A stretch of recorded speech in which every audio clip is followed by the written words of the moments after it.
Hello and welcome to the channel. I am Wendy. This is Wendy's Pet Salon and this is my little salon at home. So hello and welcome back. I hope you had a good Tuesday. I'm always off on a Tuesday, that's my day off. So we're back here on Wednesday. So I'm with Teddy here. Teddy comes on a monthly visit, don't you, Teddy? You do. And you can still see he's got, shape to his haircut. He's always a dither when he comes in. But you're okay, aren't you? So it's sort of looking at Ted, you can see that you can keep, a little bit of extra hair. Obviously he doesn't allow his mum and dad to do. I always say mum and dad, owners, He doesn't allow them to do anything, do you? Because you're a little bit spicy for them, and you are known to be a bit spicy.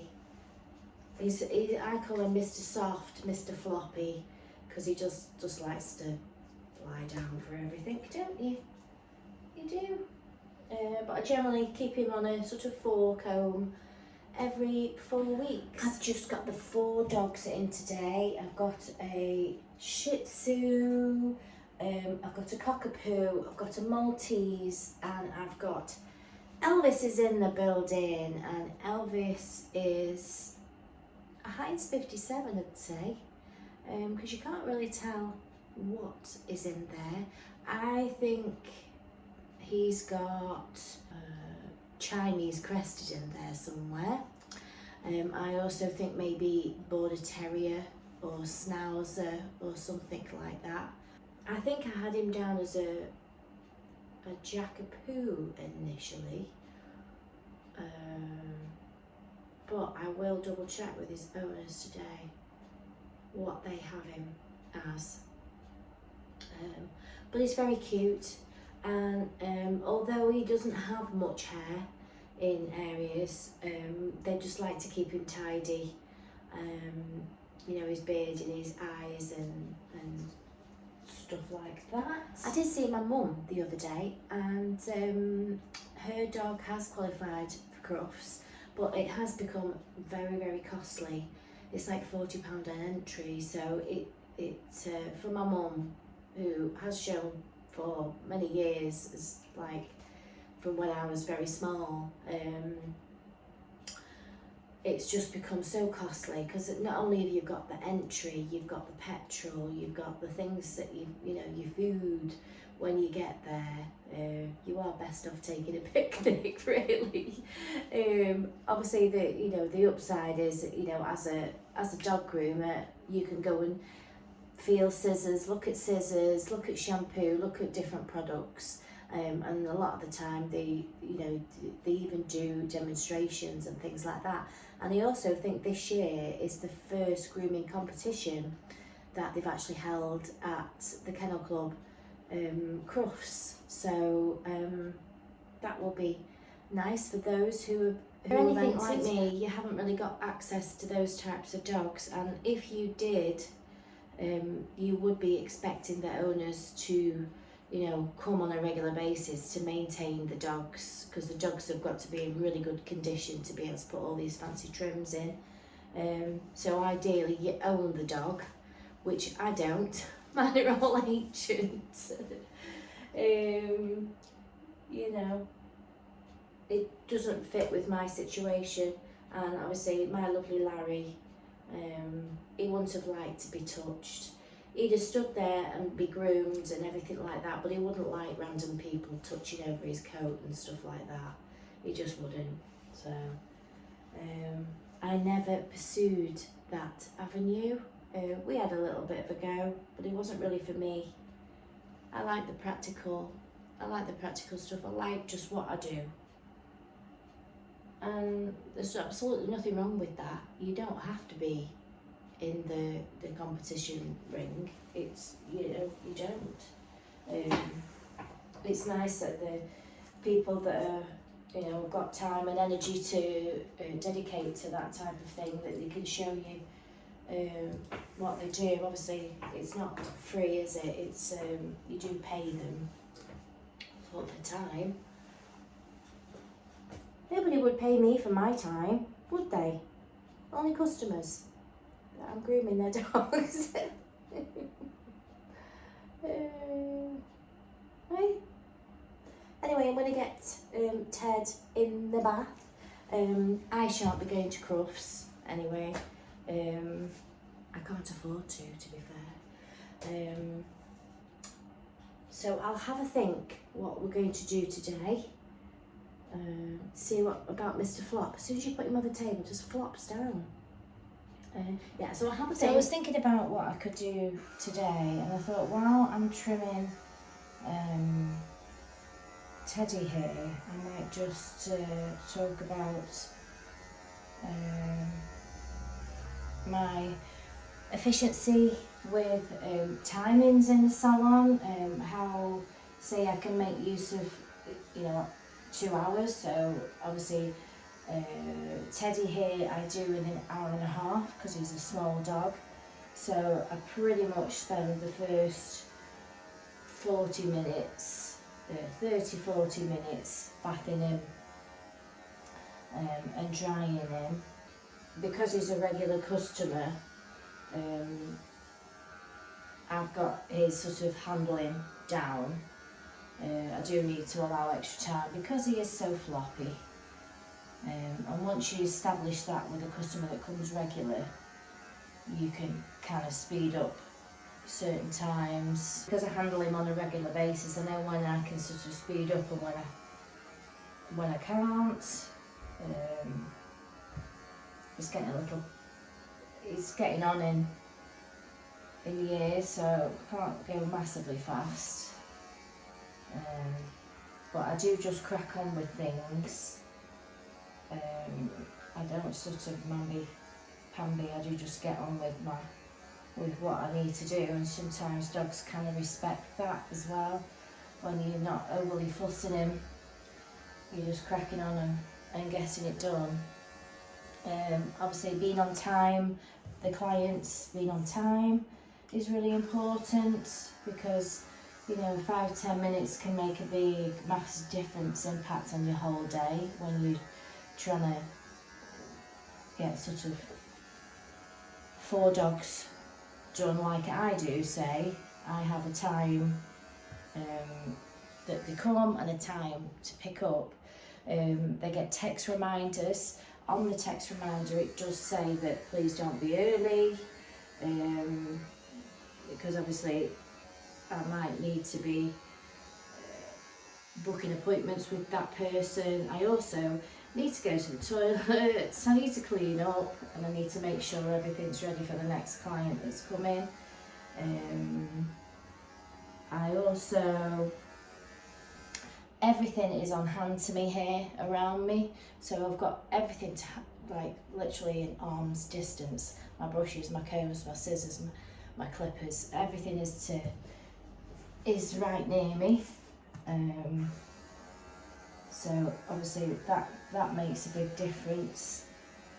I've got everything on hand that I need.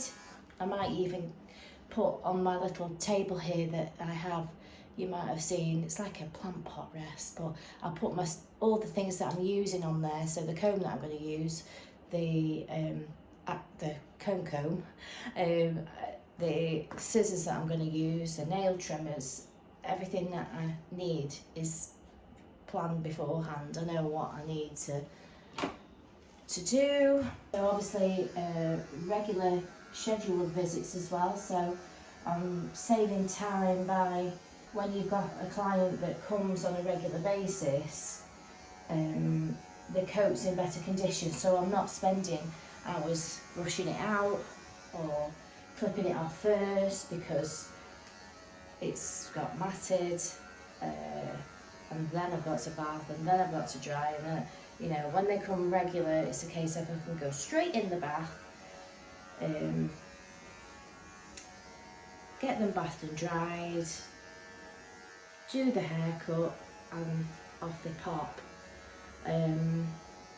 So regular schedules are you know, and regular groomed dogs make everything more efficient, and it's so much nicer for the dogs as well, because I'm not having to spend extra time brushing them out.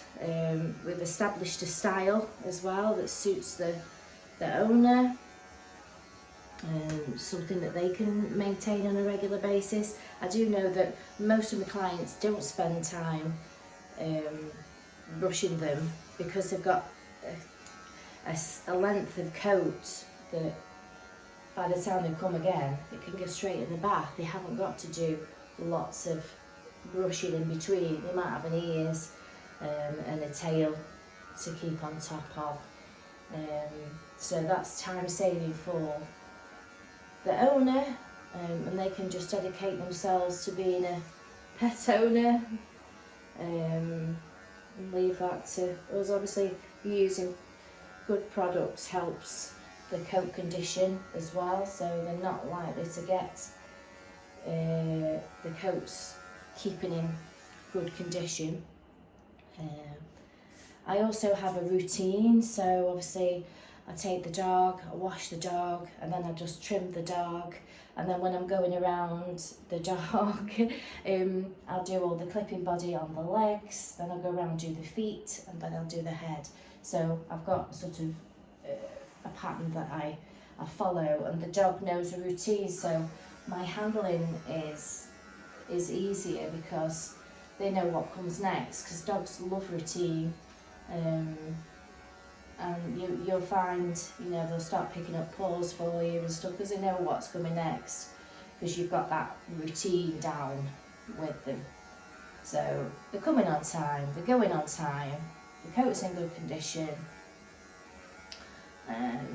they've got regular scheduled visits, so I've got good communication with my clients.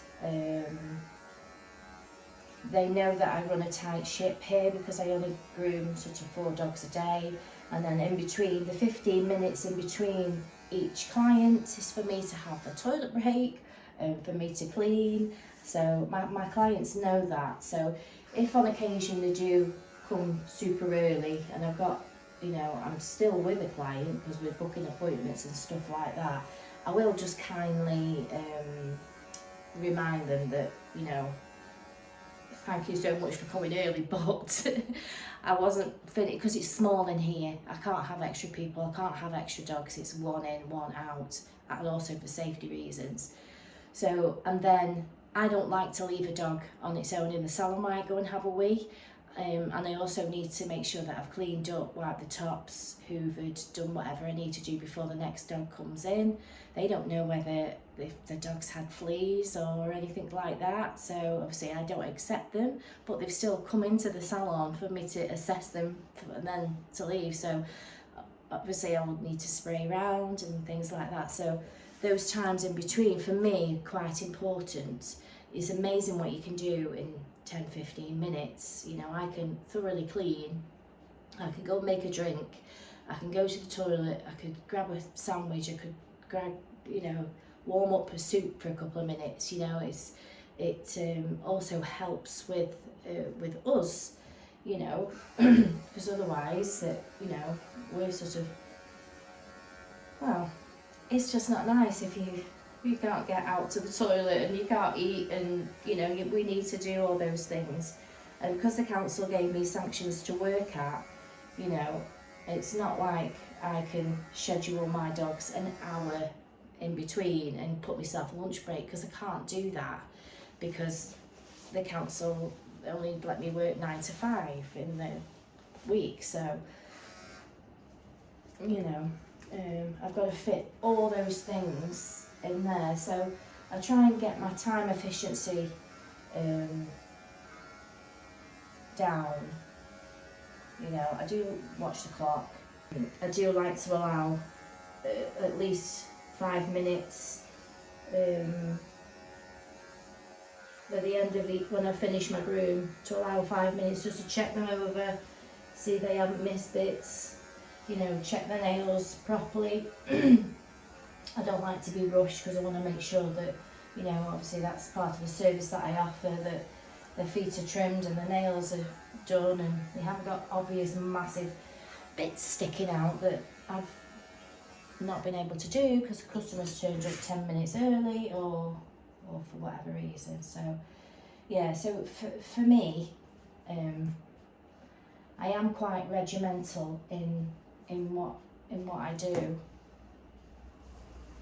Like I have to move Teddy around all the time because he's just so floppy.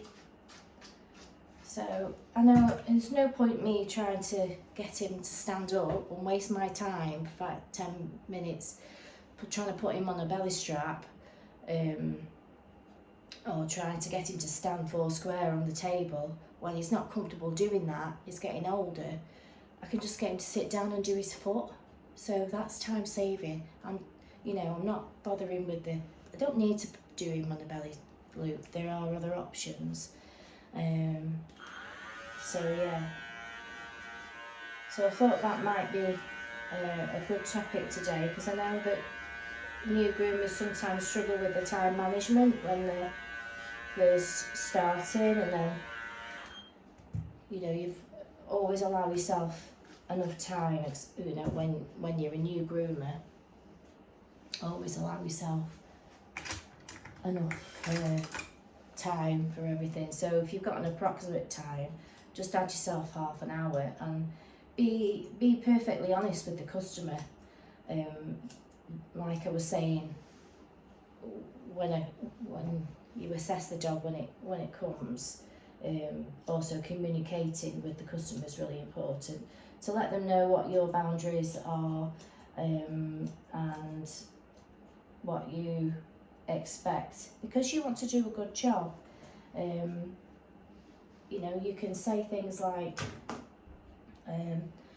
whatever you do, please don't come early, because obviously I'm a new groomer and it's amazing what I can do in 5 or 10 minutes. I just need to make sure that I've got enough time, with your dog. He's a brand new dog to me.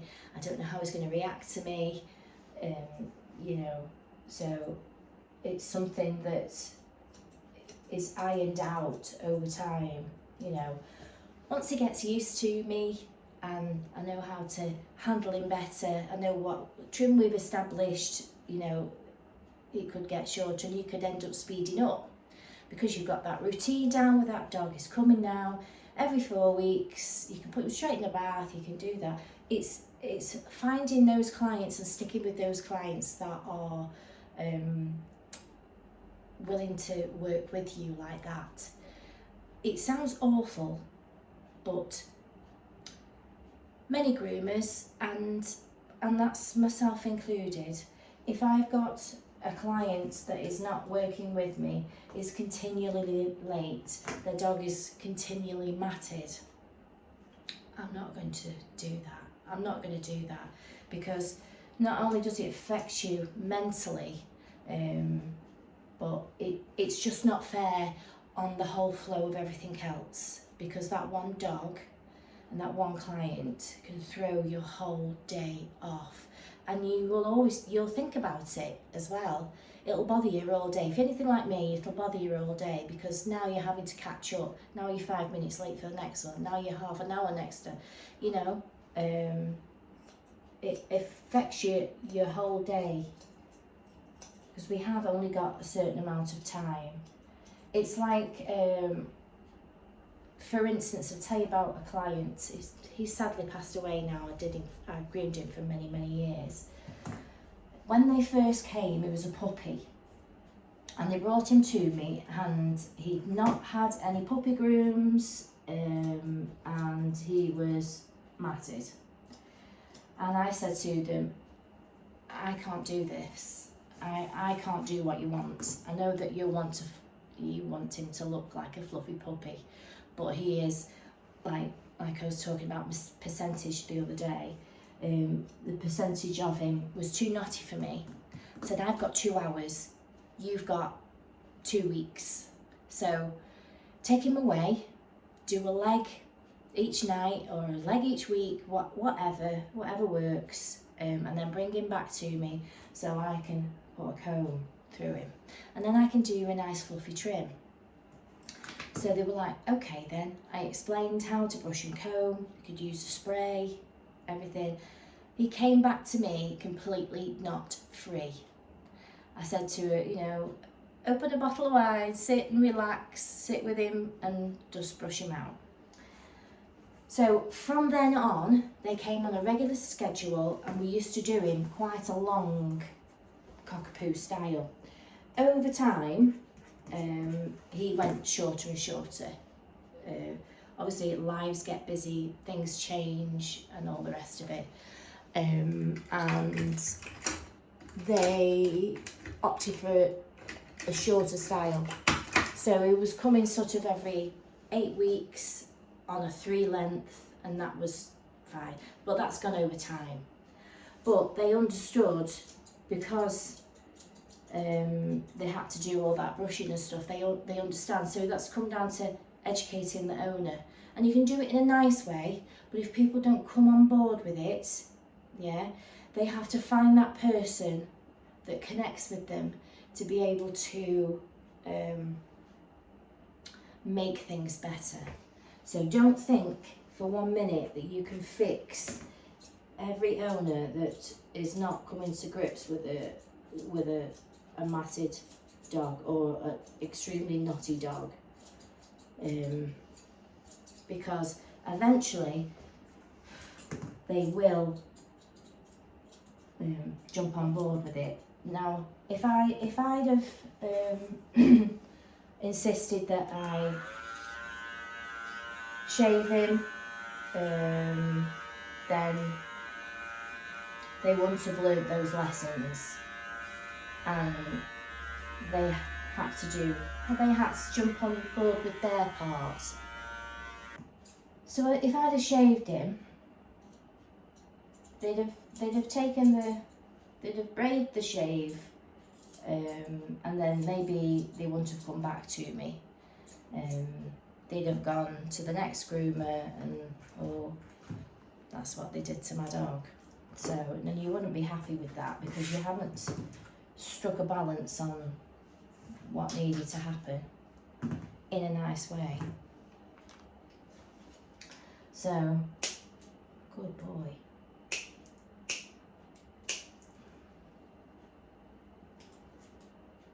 Good boy. I've got loads of customers that came as puppies, and they want, you know, fluffy trim. And then over time, when they realise how more often they've got to come because it's getting knotty, they opt for a shorter trim that's more practical for them, and something that they can manage. So, and that all goes with time efficiency. It all comes together. So the customer has to come on a regular schedule based on the trim that suits them. You're not spending extra time brushing out the dog. So the dog's better behaved. So when they're better behaved and they know what's coming, you aren't spending extra time on a handling situation. In actual fact, I do know that my handling techniques have a big effect, because one of the Shih Tzus that I used to do, who sadly passed away now, was an absolute angel for me, based on the techniques that I was using on him. The holding techniques, just how I did everything with him, how I hold his face, how I hold his legs. And then when he went to another groomer, I was actually surprised to know that the groomer was struggling to handle him. I was really surprised, because he was so good with me, and I think I put that down to the fact that he's got used to me. he's got used to being handled in a certain way, an efficient way. I'm not saying that they weren't efficient, but that a way that was that helped him.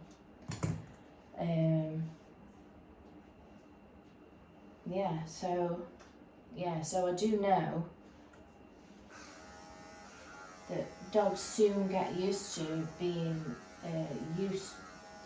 they soon get used to being in a routine, and they have certain ways of being handled, and then when they go to someone else who might handle them differently, may hold their legs differently, may trim their face differently, may hold different areas, their face and what have you, makes a big difference. And obviously that will have cost her time, because she's having to figure out how I'm going to get this trim done with a dog that doesn't want to be handled in that way. So yeah, handling is a massive part of dog grooming. I do know many groomers that have stopped because they enjoy the dogs that do like being groomed and putting the trims and stuff in. But when they've got a dog that is just not behaving, they just it just drains their soul. So, but like I say, you've got to have heart and soul, and you've got to have heart and soul doing this job, and it does take time and patience, you know. And don't think that the dogs are going to be like that forever, because with a regular schedule, an established style that suits the dog and owner and groomer, can help improve everything. So the handling will get easier when the dogs get used to things.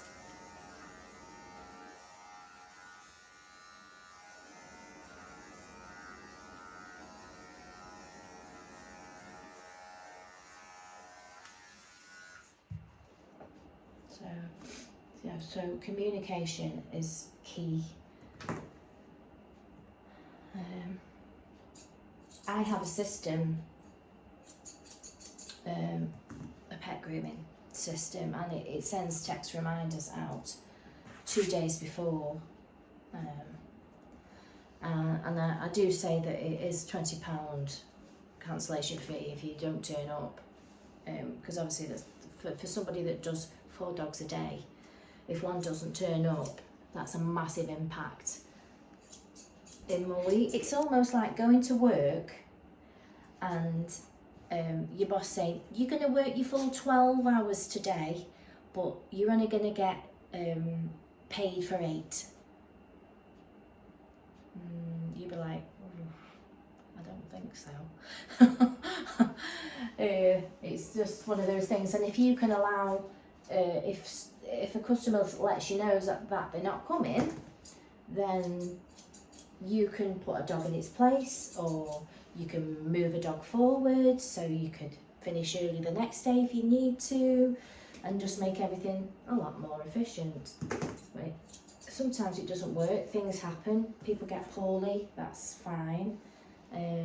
But if there's no reason for it, you're like, well, you need to pay the cancellation fee. Really? Don't they? Because they're naughty.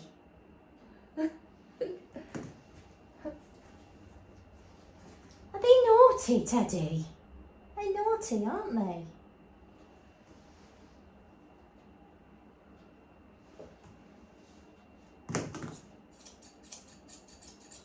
Most of the time, people don't mean to do it, but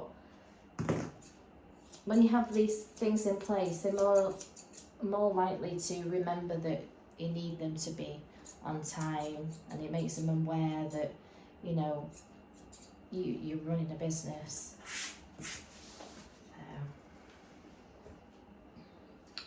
So yeah, so time efficiency I thought would be a really good topic to talk about.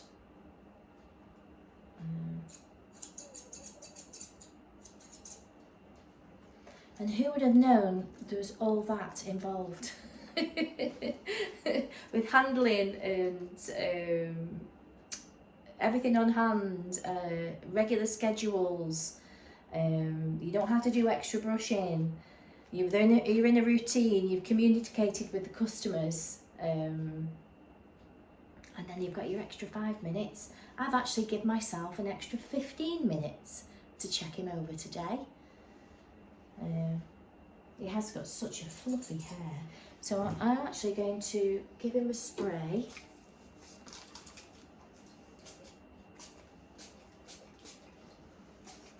I'm going to comb that all in, because obviously I've allowed him to sit down, but you know, he can sit down if he wants to. I'm going to comb that all in, and it just makes things sit in a bit, and because you see he's been sitting on his legs, so I need to stand him up to be able to see all these bits that are sticking out. I need to do your undercarriage, because we haven't done that. It's got lots of floppy skin as well to go with his floppy attitude, flopping around everywhere. I'll just, where's this favourite trimmer? It's just, so like for a cockapoo, I like, if I've got a fluffy one, I like to spend at least 45 minutes bathing him and getting them ready for trimming. So then I'm time saving, because I can then just get my clipper through it. I haven't got to stop and start. I make sure that when I'm over there, before I bring them onto this table, they're completely combed through and ready for me to do the clippers. And then I like to spend a good hour on the trim, and then I want a 5-10 minutes to go over. And then if you've got all those other things in place, they've come on time, the regular style, and it all makes things a lot easier to be more time efficient. So let me know what you do to be more time efficient. Is there things that you do?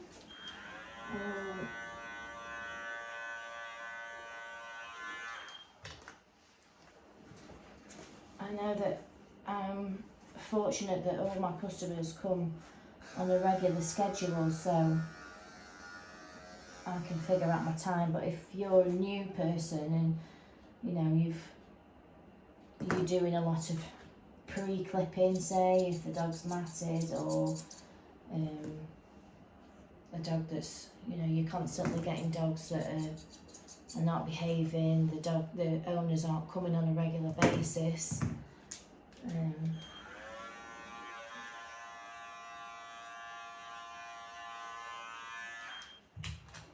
Do you think that, you know, having all those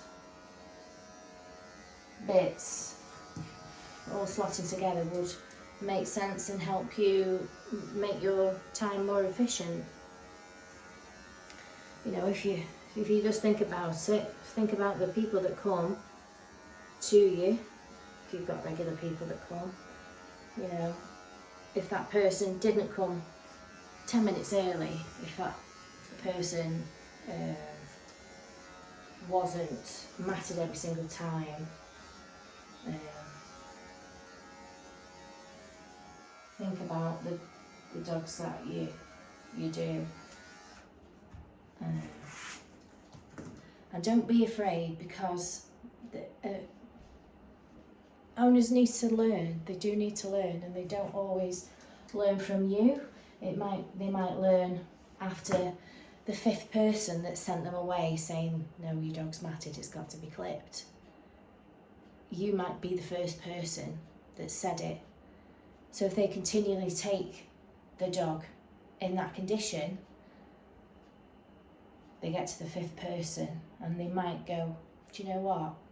I think we need to bring them a bit more regular. I think we need to establish a style that suits our needs, that we can manage, or be really honest with themselves and think, I'm not really good at brushing my dog. Maybe I need a shorter style. I'm taking him in the fields and he's getting all this, that and the other. He's dragging it through and my kitchen's a mess. And especially cockapoos with long hair.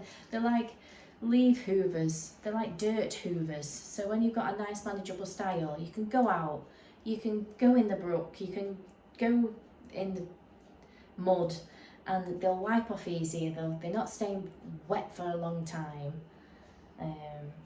Once the customer has established, something that really suits their lifestyle, and you just help them with that, which is all time saving in the end of the day, isn't it?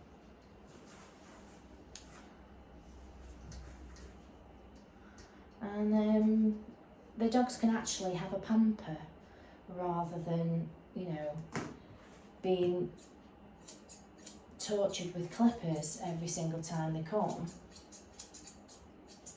because the mats are so tight that you've got to not only hold their leg in a way that they don't want it to be held, but then you're trying to force a blade through a matted coat. If you were a dog and you were having that every single time, would you not have behavioural issues? I think you would. You've got a bit of fluff on your nose. So, I have got plenty of dogs that are spicy, and now they're in a routine, are amazing. Archie Cockapoo, he got sent away from his previous groomers because he was biting, because he was misbehaving and stuff like that. He came to me. He's on a regular schedule. He has a regular style. He knows the regular routine, and all the feng shui, or everything fits into place for him. And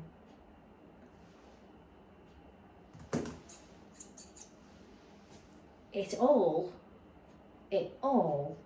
goes into your time management. Every little piece of it, handling the regular schedule, etc., etc.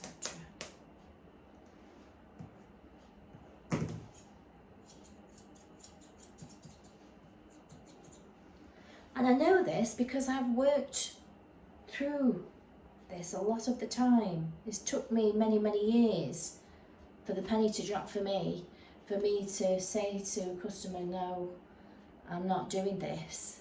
Do you know what I mean? And I have looked back on other clients that I've sent away, and they're now kept on a manageable trim, just not with me. So I think maybe they did learn. But it takes a lot for me to get to that point. I will try and help people. Hairs on my face. I will help people as much as I can. But when it comes to the point, it could be the 3rd time, and things aren't getting on board, then I'm like, yeah, no, I'm not doing this anymore, because I'm just not putting the dog through it. I'm not putting the dog through it just for the sake of it not being clipped off.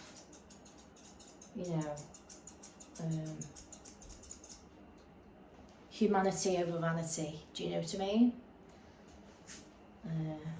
So, be warned, people.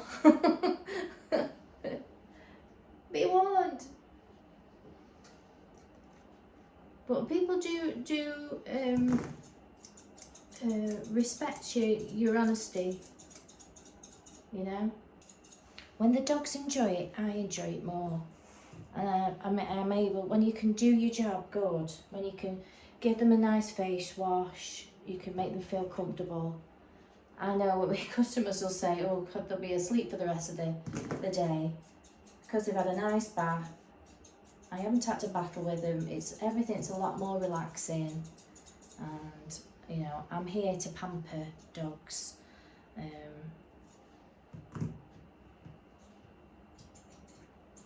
not here to be stressing animals out. Are we? We not.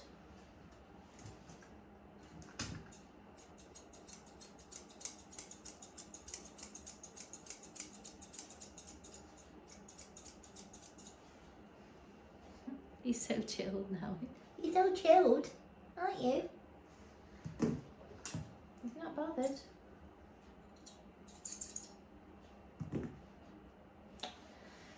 Okay, are you ready? You ready? I'm back. Ta-da! So like I was saying about time efficiency before, I'm a bit warm now. Look a bit like a scarecrow today. This is just how we roll. Preparation obviously is key. Like I was saying before, I make sure that my dogs are bathed and groomed and fully dry before I put them on my grooming table. And now I've got exactly an hour to do his trim. Well, say 50 minutes because I like 10-15 minutes at the end to go over. It comes at 11:15 and I'll be ready for 1 o'clock. So it's not the full two hours. But like I say, it needs to be, you know, fully groomed out. Comb goes all the way through, glides. I have to be careful because he's got a bump there. I can't, a big bump that he's having. Bump there. I like to just go just above the bump with his haircut. So I will do 3, 2, 1. It is 2 minutes past 12. So it is 12:46. And Oscar here can tell the time because he knows now that he's finished and he wants to get off the table. As soon as I take that collar off, that lead off the table, as soon as I take this off, he will launch himself off the table. You literally can tell the time, can't you? But I want to use this little bit of time to do the bits and pieces. Come here. That I can see. It's just a little bit sticking out. See? You know, he said, no, you've done my head, you've done everything. You've done everything. You need to put me on the floor. So this was he's actually had a 5. I've done the opposite way. Normally I do it the opposite way, where he'd have a 4 on the body and 5 on the legs, but I've actually done a 5 on the body and a 4 on the legs, if you can believe that, just to go above that little bump that's on his back. Ready? Away. Go! Honestly. Let's have a look at you. Hey! Here's Kobe, who, if you remember, missed last time because his mum car broke down. So he was overdue. So he's had a good cut this time. And he's all done. Hey! Here he is. His Elvis is in the building. Yeah, Jackapoo, I have him down as. I just asked his owner. Now, if you can see, like how thin he is, and also his skin underneath. I don't know if you can see his skin underneath. Can you see how Oh, you can't. Let me take it down. Can you see how speckly he is? Can you see that? So that's why I say he's like got Chinese crested in there, because their skin is a bit like that. He's got an ongoing issue with his foot as well. He keeps nibbling it, and he's like Houdini, he keeps getting the things off to stop him. So he's going to the vets about that again, aren't you, dude? I've been doing Elvis for a long time. So Elvis is the last dog of the day. I will show you what he looks like when he's finished. But I hope you liked that video, and if you did, don't forget to give it a like, consider subscribing. There's Elvis, he's ready to leave the building. But I have just had literally a few seconds ago a really sad text that another client has sadly passed away. Lovely Maisie Moo. So my thoughts are with the family, and thank you for letting me be her personal stylist. It's so sad, you know, she was very old, she lived a good, long, healthy life, and that's all we can ask for, isn't it? So I'll see you tomorrow for cat